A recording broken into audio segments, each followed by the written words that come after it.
Ако изборите в живота ти накрая имат нежелан резултат, виж как да се справиш.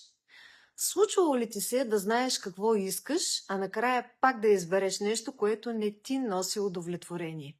Искаш любов, а избираш човек, който те кара да се доказваш и от когото те боли.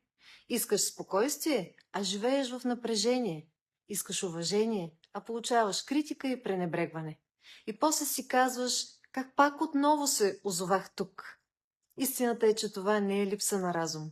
Това е липса на позволение.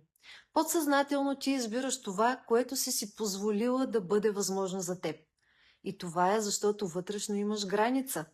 А животът ти винаги ще се движи до тази граница. Промяната не започва от това, което търсиш като по-добри варианти. Започва от това да си позволиш вътре в себе си другите неща. И ето как да го направиш. Първо, виж последния си избор. Погледни го честно. Това ли наистина искаше като резултат? Второ, запитай се, а какво всъщност съм си позволила по въпроса?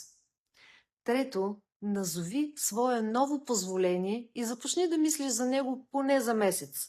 Новото ти вярване има нужда от време, за да даде резултат.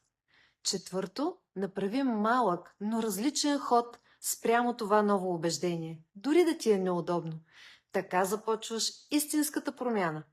Когато избираш различно, животът ти няма как да остане същия. Последвай ме за още полезни видеа и никога не забравяй. Ти си ценна.